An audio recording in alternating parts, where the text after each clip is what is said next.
you liked today's video, don't forget to subscribe, hit the notification bell, like, comment, and share. Hi, my lovelies. I hope you're having a good Sunday morning. I wanted to come on today and talk to you about a concept I was thinking about earlier. I just felt inspired to make a video, and that's normally when I do. So I just wanted to touch on a few things that I was thinking about this morning and just impart that information to you, and my hope is that this information will help you with anything that you may be going through, or if you may be going through anything in the future, so on and so forth.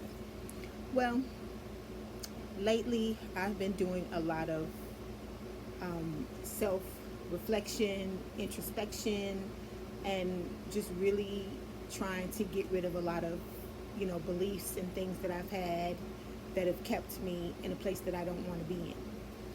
So because of that, it's caused me to take a look at my life and look at things in a different way. So there are a lot of things in my life that I used to look at them one way, and now I'm looking at them a different way. But whenever you're doing self-introspection and you're taking a look at your life and seeing what's going on, a lot of times it causes a lot of turmoil. So if you refer back to another video that I had done earlier when we were talking about mirror work, I also it has to do with a lot of that too, like some things going on with my dad and some other things going on with my sister, and there was a lot of turmoil surrounding it, and it just was getting to the point to where it was kind of hard for me to cope. So this has been going on for a while, maybe for a few weeks now, and I recently just had an epiphany. Like I said, this information I'm sharing with you, you might already know, but I would like to impart it to you for, in hopes that it will help someone. Even if it helps one person, I feel like I'm happy. I feel like, my job is done. I want to help as many people as possible, of course, but even if it helps one person, then I'm happy about that. So when I was thinking about, like, lately what started to happen is because I was becoming overwhelmed with a lot of the things that I was dealing with and trying to fix. I started I began to think, just let it go. Like, why, people always say let it go, but they never explain to you what they mean by that. I've been told that for years. Oh, let it go. Why, you holding on to that? Why you hanging on to that? And people always like to tell you let it go, but in my experience, they never give you any steps. Hey, if you want to let it go, you need to do step 1 this, step 2 this, step 3 that. I never get any of that. So one thing that actually occurred to me this morning, I had been thinking about it this past week, but it really started to kind of hit home in the last few days. So I'm going to start off with an analogy. This might seem a little superficial, but it's just to drive my point home, and then I'll give you another example of it as well. So there's this video game. I'm a gamer. I'm a big gamer. The more you watch the channel, the more you'll learn this about me. I love to play video games. Anyway, there's this one video game. It's called Dead by Daylight. I love this video game. I love it to death. And from the time I started playing it, it came out in 2016. I started playing it around 2017, and I've been playing it ever since. Well, as I started playing the video game, it became apparent, like, there are two sides to the video game. Either you can play the killer or you can play the survivors. So as I started to play the video game, continue to play the video game, I'm if you play killer most of the time, they call you a killer main. If you play survivor most of the time, they call you a survivor main. So I'm a survivor main. I like the survivor because I like the challenge. So as I continued to play this game over the years, I realized that the the developers, it's a constantly working game, so the developers are continually making changes. They add new killers and they add new survivors, and they add new, abilities and things like that for both the killers and the survivors. So a lot of the killers have been complaining because they feel like the game is tilted towards the survivors. And then, of course, the survivors feel the opposite way, like it's tilted towards the killer.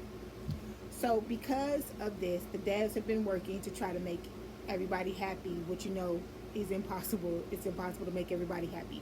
But they've been working to try to balance the game so that it'll be fun for both sides. So with them doing this, they've started to make it, in my opinion, increasingly harder for the survivors to survive. And so because of this, it was starting to kill my enjoyment of the game. And it just got to a point where I had to just stop playing it for a little while and just take a break. So recently, because of all the stuff that I've been going through, I've come back to the video game and started playing it again.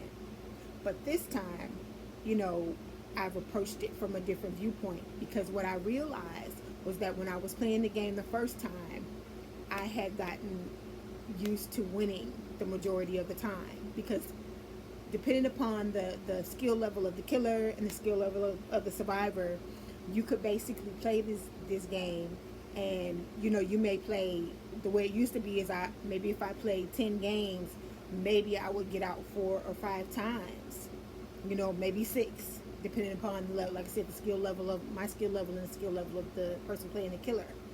But after the developer started to make all these changes, it got to a point where I would play 10 games and sometimes I wouldn't get out at all, or maybe I would escape once, or maybe I would escape twice.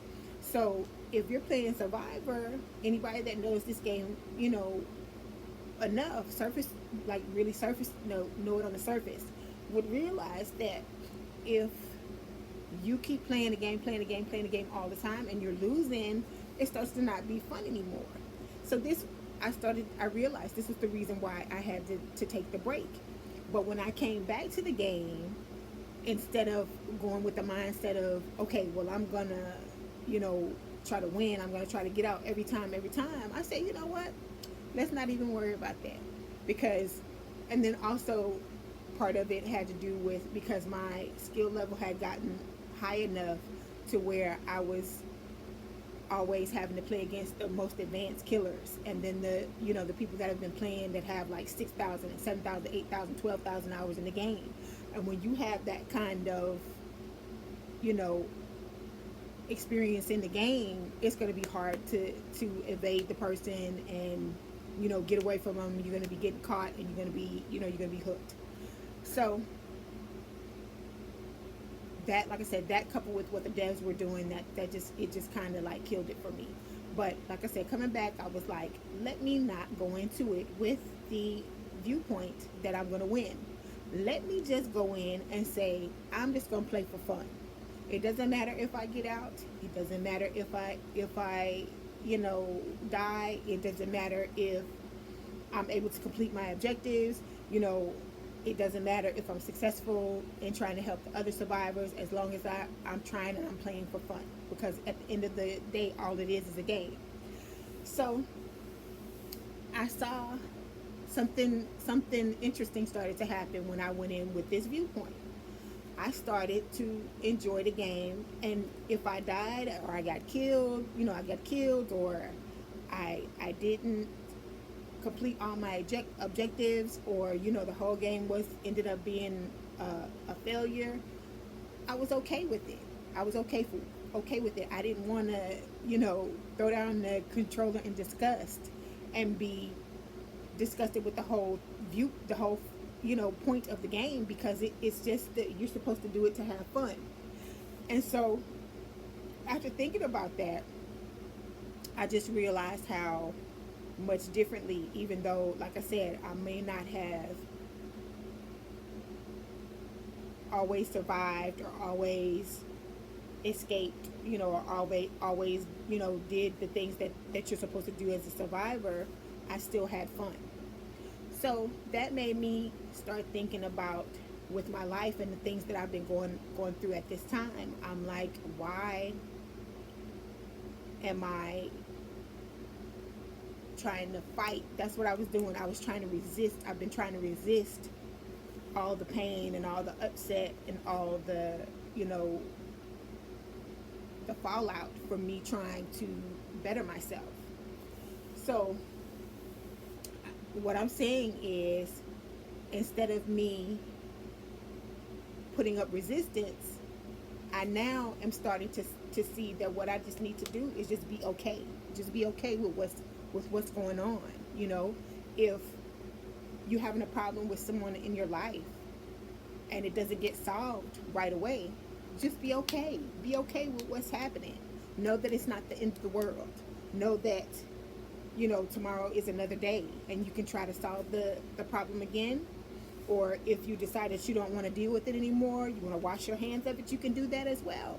But if you decide to do that, or you decide to wash your hands of it, or if you decide to go and try again to try to solve the problem and it still doesn't work, just be okay. Be okay with the fact that, you know, maybe if you're having a problem in a relationship, maybe you're not supposed to, you know, not supposed to fix the relationship. Or maybe it's not you that needs to come up with the solution. It could be a plethora of things. It could be a whole lot of different reasons why you're going through whatever it is that you're going through right now. And I just want to let you know that I'm here for you, because I'm going through some stuff too. So I guess, you know, we going through things together, and I just want to let you know, be okay with it not working out. Be okay with you not achieving the results that you intended to achieve. Be okay with it, because when you struggle against it and you fight against it, you're creating resistance, and that's what you don't want. That's what's going to make it harder. It's going to make it harder for you. It's like the equivalent of beating your head against the wall and you don't know why your head is hurting. So just know that also, that if you're going through something right now, that's a good thing, because then that means if you're going through it now, in the future you won't be going through it anymore. In the future you'll be able to look back at this point in your life and say, hey, you know, I went through this and I got through it. I didn't think I'd be able to get through it, but I did, and I moved on. So that's just my point today, that I just want to impart to all of you. You know, I hope you have a wonderful day. I hope you have a lovely day. Like I said, you know, I send you my light. I send you my love. And just be okay. Be okay with it. Be okay with it. Until the next time, my lovelies, you have a great day. I love you.